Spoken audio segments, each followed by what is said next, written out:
So for me, the early warning is, are your bookings growing? Is the logo count growing? If you're seeing that start to taper off, you got to get to Act Two very quickly. And we'll talk more True. about what Act Two looks like. I'll tell about what we did. But to me, the core thing, if you so far what we talked about, this is mission critical to building a great company. Welcome. This is Second Acts, a podcast where we document how SaaS leaders chart the challenging, chaotic, ultimately foundational second acts of scaling up organizations. And I'm your host, Krish Subramanian, co-founder and CEO at ChargeBee. I couldn't have asked for a better inaugural guest for this podcast series. Having founded his first venture way back in the 90s, Nick Mehta is a true SaaS veteran. He was previously the CEO at Live Office, which he grew to a $115 million exit to Symantec back in 2012. Nick also served as an EIR at Trinity Ventures and Axel Partners. He joined Gainsight as CEO at the Series A stage and has since led them to significant growth, and in the process has written the category creation playbook. In this episode, we discuss Nick's far-sighted message for the then newly minted SaaS unicorns of 2021, how one can mathematically assess the need for a second act, what Gainsight did as their early growth began to run into challenges, the different types of rights to win and how they determine product adjacencies, invisible asymptotes and the art of stacking S-curves, why you don't want to be in the middle of selling to the functional buyer, and a whole lot more. Dive right in. And if you like this episode, don't forget to subscribe wherever you get your podcast. And if you really like the conversation, drop us a review. I would really appreciate it. Thank you. So wonderful to have you here today. Yeah. Thanks for joining me. Great. I'll set some context right now, Yeah. Nick, for the overall conversation. Right. Sounds good. So there is a lot of enough and more documentation on early product market fit journey. Yep. And there is a lot of literature also for specific functions, how to operationally scale, even from our VCs, right? But as the company scales between this 50 to 100 million and beyond, right, we tend to build this scale through one or two pillars of growth, getting like on the foundation of the PMF, and then with operational scaling, we get there. But what is happening is a lot of changes that seem to be happening in tandem that we seem to all go through our own unique journeys. One is the org structure, leadership changes continuously from fully founder-led to the and then how to even manage even the vocabulary to manage this change for the rest of the organization. And sometimes we lose really good talent because of this change, which is a shame. And then the second is whether it's a product-led growth or a sales-led growth. And sometimes companies like Klaviyo build on top of, let's say, marketplaces, on top of Shopify, or get a chance to ride HubSpot marketplace when it's actually up and coming. And if we don't figure out what is repeatable and scalable for the next act before the first act actually tapers off, I know, right? The next S-curve, right? It seems to actually have a significant challenge, and that the time lost has a big impact in the overall momentum of the organization, right? So, and then there is a whole competition, right? Which is initially nobody cares about the white space that we are addressing. And then by the time we actually try to establish this particular thing, like the 50, 100 million scale, you realize that then for the company to scale to the next level, you are going to go either into the mid-market or enterprise segment, or you're actually going to have to make those big breakthroughs. But the competition suddenly looks like, okay, is Microsoft coming into our space? Is Oracle and SAP interested in our space? Exactly. Right? Everybody seems to be in our space, and the competition is only getting intense, right? Especially with SaaS over the last 10, 15 years. This is the true story for almost all of us, where before we even figure out that next act, all of this seems to be happening in tandem. And almost like a lot of this, figuring this out in parallel looks like an art more than a science. Yes. And I thought, what if we could actually talk to more of us going through this journey, or like look at it through the lens of the benefit of hindsight, and also say, okay, what are some of the decisions we are going to make differently in the future, and just help each other out. And what if that conversation could be valuable is the reason for this. Very relevant. What I think about pretty much every day. So that's good. Thank you. So in this context, I want to kickstart the journey to learn from Gainsight's and through your lens. And super excited to talk about the journey. And excited to talk to you today. Awesome. Thank you for having me. Krish? Thank you. To jump in, can you talk a little bit about set the context about circumstances of hitting that $50 million ARR milestone at Gainsight, and what made you feel like, okay, in obvious in hindsight that the second act is now becoming necessary? Oh, it's such a pain. This is a very good topic, but it's also like therapy because it's a lot of pain. And honestly, the kind of TLDR summary would be like, we started a second act. If I could write a letter myself, I'd wish we'd started 2-3 years earlier, is the kind of quick bottom line.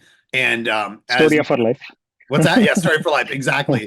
And as you were alluding to, the challenge is that as you start it later and later, you get a bit of a spiral where you start slowing down and you have less capital. If you're slowing down, you're not worth as much, so you don't have as much capital to invest in the future to do the second act. And this is basically why like companies mature in general, right? Like is that they become more earnings valued and therefore there's more focus on profitability and you can't invest in R&D to do new things and all that. So I think there's solutions to the problem, but this podcast, what you're doing is so spot on for anyone. And even if somebody's listening and they're like at 10 million of ARR, the truth is figure this out now because you are going to hit a wall if you don't.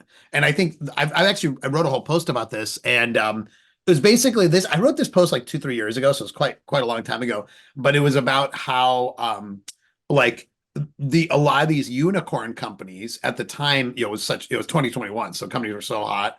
And I think about the post I wrote was like, so you've raised a unicorn round, what's next? And the idea was I remember reading it. Oh, yeah, you're right. And companies have become so highly valued, but they were on that act one. And what they don't realize is some companies act one can scale them to billions of revenue, right? Snowflake, maybe. There's most people, it doesn't happen. Like vast majority of markets don't scale to billions of revenue in an act one. You wish they did. You could probably count on like a few hands the number of companies that have ever scaled to billions, Microsoft and Google and Apple, but that's because these are the outliers, right? NVIDIA, even NVIDIA's act one was actually gaming cards, right? So it's like a gaming chip. So everyone has this sort of act one, act two. Some people can delay it for decades because act one is so big. Most people have to do act two pretty quickly. And I think this happened more significantly in the last 10 years because there's so many companies. And so what ended up happening is you take a big TAM. So let me pick an example, like enterprise applications and database oriented applications, right? So in the old world, this is like Oracle and SAP, right? Like basically the two companies. And the TAM is like infinite. I mean, it's gigantic, right? Trillions of dollars. But what ended up happening is people with the lower cost of development SaaS with more capital available, they said, you know what? I don't need to build like a horizontal CRM application. I'm going to build CRM for legal departments. I'm going to build HCM, for nursing. I'm going to build customer success software. I'm going to build subscription billing. And you find these take these huge markets and you turn them into like a sub-market. And the good thing is you can solve your problem really well. You deliver great value to your clients because you guys are super focused and so do we, but it limits your TAM because you're kind of like taking a big TAM and carved it into a bit of a niche. And so that's why, to me, second acts are more important now than ever, because companies have ended up in a situation where they're like really focused and they're really good at what they do and they get stuck. And so what happens practically, mathematically, from my perspective, is when you look at your growth model, right? Like the growth model typically is like, there's a certain number of companies that could buy, and then we have a marketing engine to create leads of some kind. And then those leads have a kind of conversion rate and you have a certain number of customers per year, right? So what are the constraints on the growth model? And then how do you figure out when you need the act two, from my perspective? So at the end of the day, one of the things that's interesting is, let's say there's 1,000 people in your ideal customer profile, 1,000 companies. Not all 1,000 will buy at once. You wish, right? They won't. And I think generally, if you studied markets, it probably looks like a bell curve, where in the early days, a small number of companies are buying. Like, let's say there's 1,000. The first year, maybe 20 are in market, right? Because those are like the early adopters, if people have read Crossing the Chasm or whatever, right? And then maybe it goes to 20 to 40 to then like next year might be 80. And then, but at some point, what ends up happening is you get to the top of the bell curve and the number of people in market any year flattens out. And then you have some replacement sales. In other words, people bought a competitor to charge B, now you can switch them or whatever. But to me, the number of new logos per year can flatten out, right? That's basically it. Now, you can keep growing even with flat new logos by having higher ASP, selling to enterprise, basically, like we were talking about. So one growth vector is the early part of the market, you get more logos. Another one is you sell higher ASP because you go to enterprise. But eventually you run out of those two growth vectors. Eventually your logos per year flatten out and your ASP expansion slows down because you're already selling to enterprise, right? Some companies are able to go to $10 million deals and $100 million deals, but most people don't. Most people get to a lot of products, 7-figure deal. And I'll tell you a funny story that like when we were early in Gainsight, 2015 or 2014, it's a long time ago, and maybe like 9 years ago, we closed a deal with Cisco, and it was 2.6 million a year. And the biggest deal we'd ever done before then was like 300 grand. And we were like, oh my God, this is amazing. We're going to have all these 7-figure deals. We built this big enterprise organization, blah, blah, blah. And we didn't have another 7-figure deal for like 4 years. So it wasn't like not even repeatable. It wasn't forget repeatable. about scalable. Forget about scalable. It's not even repeatable. Not even repeatable. And so what I would say when people are listening is this wall will hit you. You will hit the wall. The new logos will flatten out the ASP, and then your ARR will still be growing, but your bookings year over year won't grow. And that's why, to me, the bookings growth is the predictor of ARR growth, which is the predictor of revenue growth in SaaS.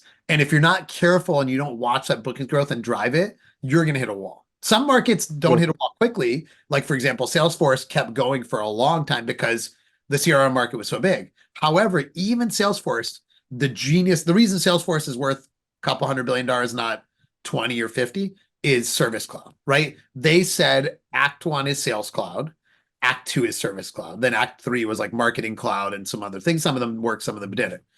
And so for us at Gainsight, what ended up happening is we went from the first year of selling, we ended at 1 million of ARR. Then we got to 5, then 16, then like 31, then like 48, then like 63. These are rough. I'm probably slightly off there. Yeah. But what you can see is it started flattening out. And what happened is the new bookings, they kind of went like the first year new bookings were 1, and then the second year were maybe 5 or 6. And so those were growing, but then they flattened out. And so like the dollar volume of new bookings just totally flattened out. And now this becomes worse. This is my commercial for Gainsight. This becomes worse when you have churn, because then what you have is the churn headwind gets bigger. Let's say that you have a 10% churn a year, which is not that bad, but your base initially is $1 million. Well, that's 100 grand of churn.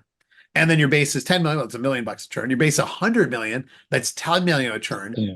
And if your bookings aren't growing and your churn is growing mathematically every year on a dollar basis, you will eventually literally start declining in AR. And this has actually happened about this year. A bunch of players in sales tech, not because they're doing anything wrong. Sales tech is just so competitive. A lot of them have declined in AR year over year, which is really tough in a SaaS company, right? So one thing to grow bookings, it's another thing to decline ARR. And so for me, the early warning is, are your bookings growing? Is the logo count growing? If you're seeing that start to taper off, you got to get to Act 2 very quickly. And we'll talk more about what Act 2 looks like. I'll tell about what we did. But to me, the core thing, so far what we talked about, this is mission critical to building a great company. You may have a huge TAM where you can get to $1 billion in Act 1. I highly doubt it for most people. And watch the new logo count and bookings growth. And if those start flattening out and your AR is still growing, immediately start working on it. And then, of course, it's worse if you have a lot of churn. So go fix that. And obviously, I can talk about beautiful way to frame it, because you can actually almost model this. It's math. Yeah. Yeah, mathematical, right? And then you put it in an Excel spreadsheet and then say, okay, now at what point through the GTM, the metrics, I can actually like start figuring out. Totally. And then there are some very interesting things that you can actually start changing, right? Which is through the product lens, you can actually reimagine the future that you want. That's exactly many right. times, right? Which is to increase your SAM. You can get into adjacent verticals. You can actually increase your TAM by going into like the next segments, right? All of that. But by the time your organization has changed significantly, right? What you could actually make a bunch of decisions, founder-led, like very early stage, small group of people that you are able to make a decision. Suddenly, like hunch-driven decisions are no longer possible. Now you have a largish team, right? With like probably $100 million at stake right now to actually make a different set of decisions. You said, you said a couple things that to me are really profound in that too. Just three things that jump out to me. Number one is, yes, the Act 2 can be like a new product or a new SAM or whatever. And we all know there's a cycle time when you want to do something new. You don't like be like, hey, we're going to build a new product, and then a quarter later you're selling it, right? You got to build a new product, maybe 6 months you have like an MVP, and it's not really perfect yet, and then you learn, and it's like a startup again, and it takes a couple years to get something material. So that's one issue, is if you start too late, the cycle time's not there. The second issue, like you said, is you don't have the organizational setup anymore to do something new. You don't have something to do something new. You're like, oh, who's going to go do that? And like, as a founder CEO, you're like, well, I know how to do that, but you're also running a company. You got a decent sized company too. So you're like sitting in a meeting about performance reviews or, cash flow planning or whatever. And you're like, but I want to go work on this new thing. And you just don't have time to do it. And so I think you nailed it. There's a cycle time and there's an organizational issue. And some companies, what we've done to some extent, one patch is M&A.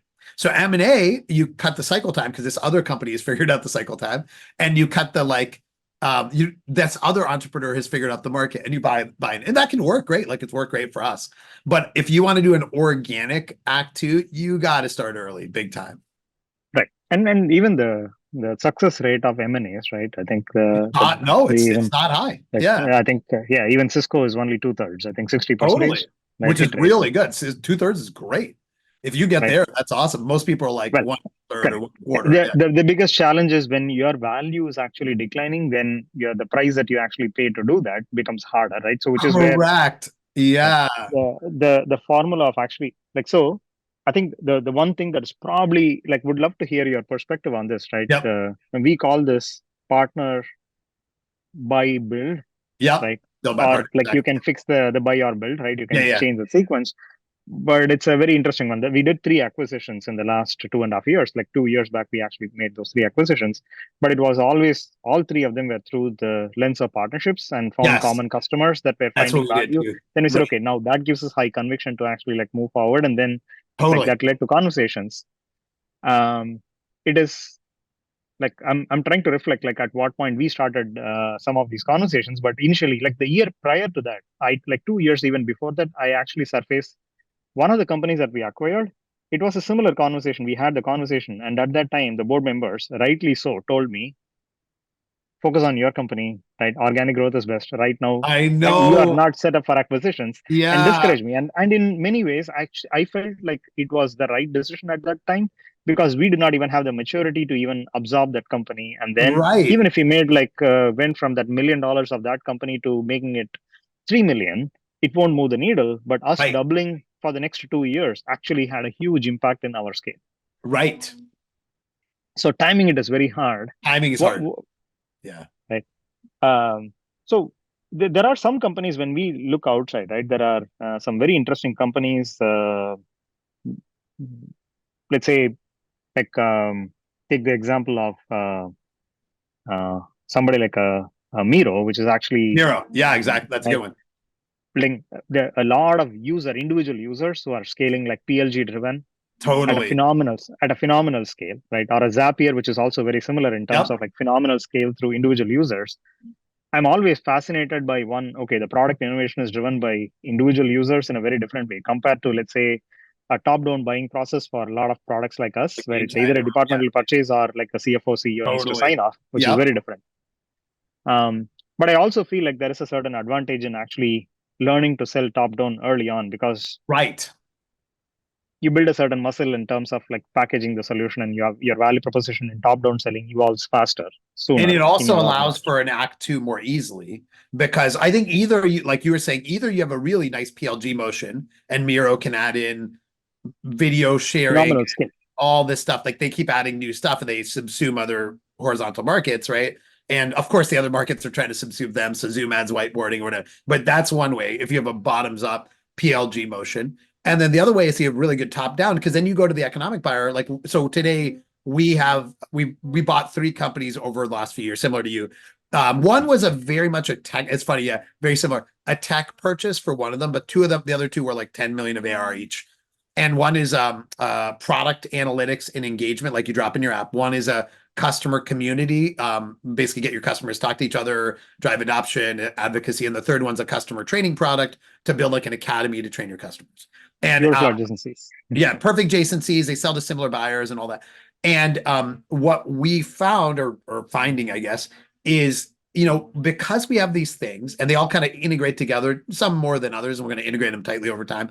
We can go to the senior execs, like the CCO, the COO, and say, hey, you have 4 products today, like other solutions. We're going to do it all for you. And it's going to be integrated together and it's cheaper, whatever. That pitch works so well. It works. It's like a very simple pitch, vendor consolidation, basically. And it works really well. And actually just yesterday, literally as an example, we had a client who's used Gainsight's customer success product, kind of where we started. She's used it 4 times. And so, I'm sure you have the same thing. Repeat buyers are amazing. And she took a new job and she's like, I'm buying Gainsight CS. And I decided to add on your customer training product too. And literally it was just like, almost like if you're in a grocery store and you're buying some stuff and then there's like gum at the end of the aisle, like as you're about to check out, and you're like, oh, it's like some gum or newspaper, whatever it is. And it's kind of like the same amazing thing with vendor consolidation where you're like, we're going to sell this product, ChargeBee's core product. And by the way, like, okay, I also want this too. And so to me, top-down selling affords that really well. If you're doing this like middle where it's neither PLG nor top-down, it's hard because that functional buyer doesn't care about your act 2. They're just like, solve my problem. I don't care about what ChargeBee's new acquisition is. Just tell me how to do my billing process better, or credit card, except, I'm sure there's a million things your customers ask for, and they don't care about your act 2. Right.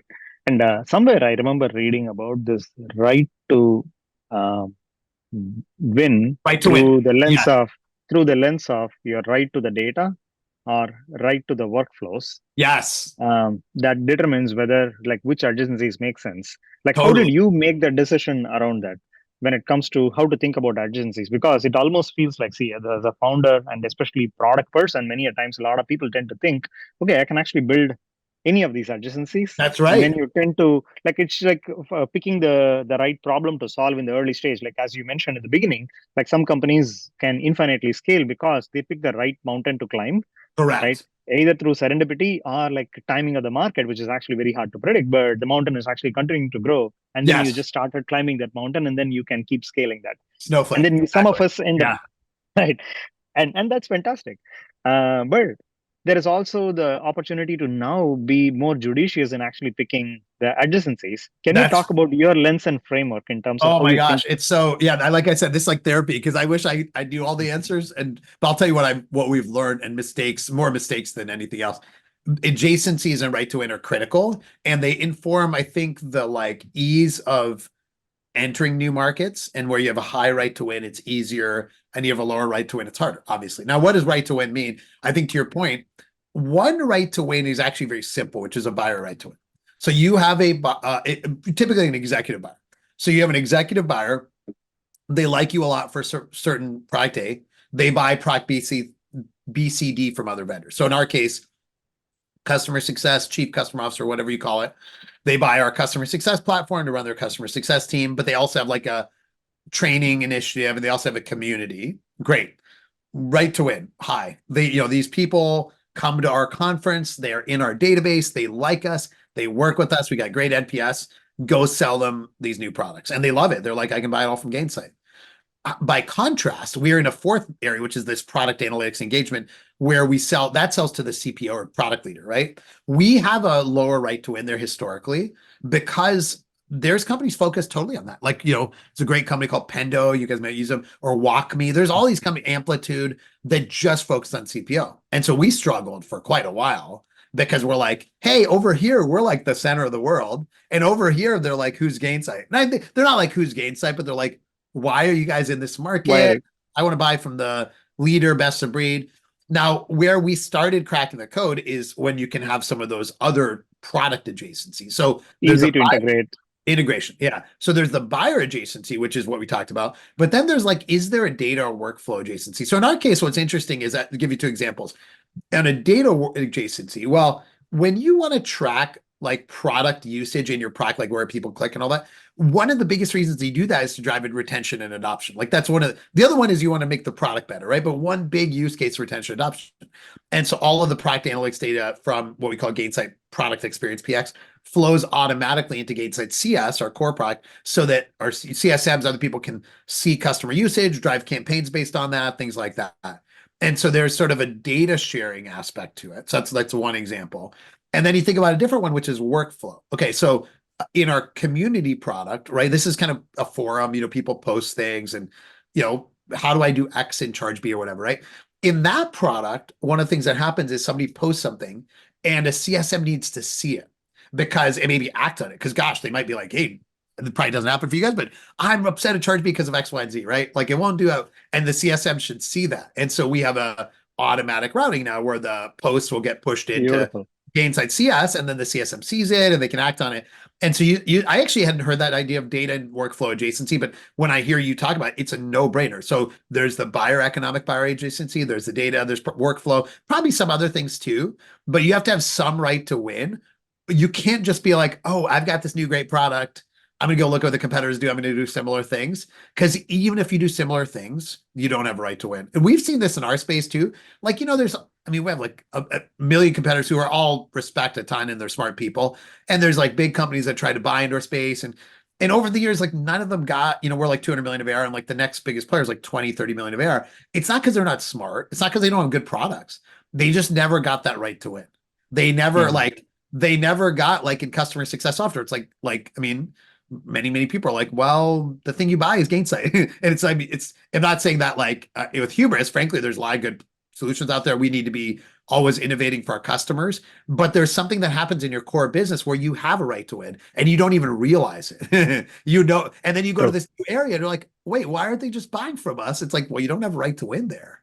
That's the thing. This is what I learned through mistakes. It's not like I knew this up front. No, beautiful, Yeah. beautiful, right? So the many a times, right? We talk about this as the customer is not buying a product, but customer is actually buying a solution. Yes, And exactly. and through that lens, if you look at it, right, the adjacencies in the solution becomes a lot more clearer than through our biased view of what we believe could be the answers. Totally. Right? That's right. And I think, And by the way, I think there's a maturity curve there where like customers start buying like a technology, then a product, then a solution. The eventual thing, and this is where the right to win gets really high, is they buy a partner relation. They're like, they want a partner. And so you look at like, let's say Microsoft is a good example, right? So do they sell a solutions? Yeah, of course. And do they sell products? Of course. But like what happens at Microsoft is they'll go to the CIO and they're like, we're going to solve all your like collaboration needs. And you don't need like a Zoom or a Slack or whatever, Box. Those are all great companies, by the way. We're going to do it all Microsoft. And it's like, you're the partner for us to go solve this, And the CIO is like, okay, great. Like it's simple. I pay like one per user license. I trust you. You guys are innovating. Yeah, maybe you're not as good as like some of these other products. And so to me, this evolution from product to solution to partner is like where the right to win keeps growing and growing. Yeah, especially when we think about these entrenched large players like that's what you were talking about at the beginning. Adobe and others, right? Salesforce, Adobe, Microsoft. They have figured out distribution, SI partnerships, totally. and partners who can deliver or assure the level of confidence to deliver the complete solution that the CEO was probably imagining. That's right. Exactly. Right? Exactly right. You're awesome. So how long was it that you had been thinking about these adjacencies? Timing is such a hard thing. So right? All of these would have been obvious even like much earlier for you to think, okay, those are all the pieces to build. But this timing, this is very, very hard because like I remember reading this particular blog called Invisible Asymptotes, which is about layering these S-curves. It's a very long research article about these layering these S-curves one over the other. It's called Invisible Asymptotes. Yeah. Phenomenal article about this timing these next That's awesome. Yeah. Or one over the other. Yeah. How long were you actually thinking about it and when did you pull the trigger? Like I'm sure all of us it's like the same story as customer success team in the like 5-7 years back. Yeah. Everybody was like at least 6 months to 1 year late when they set up the customer success team. Totally. Yeah. Everything like you're saying, we always do things too late. So answer your question directly because I have a vivid memory of it. So we're like so we launched a company in 2013. So 2014, 2015, things are growing really well, but we're starting to see that bookings growth slow down. And I had a very early employee, one of the pivotal employees in our company history named Allison Pickens. Allison started as like a business operations person. She became our CCO. She became our COO. She had corp dev. And Allison in like 2016 or something was like, we need to start getting into new areas. And that led eventually to buying a company called AppTrinsic, which became Gainsight PX. But we had a list of 4 or 5 things we wanted to go do. In fact, the things we've already done now. And we had the exact same problem. This one, it's not the board's fault. It's my fault plus the board, which is we were like, well, why would we go distract ourselves and do too many things? Focus on your core. And what does that mean in a software company? You're like, well, just hire more salespeople, right? Hire more, spend more marketing. And so we did, but we were pretty time limited in that core, right? And so we spent 3 years, something like that, with good ideas on new Act Twos and doing nothing about them. And like, meaning not nothing, like talking to the entrepreneurs and acquisitions or looking and researching, but nothing. And we basically have board meetings. Should we go do this or not? And it's like, well, why don't you focus on your core, hire a new sales leader, try that. Like, I almost feel like there's like a set of things that CEOs do. It's like, okay, you're not feeling good about your growth. Well, hire a new sales leader, hire a new marketing leader, restructure the team, try to move enterprise, open Not a accepting that maybe we are hitting the limits of the product that we built to the market that is actually That's addressable. it. That's it. Not just seeing reality.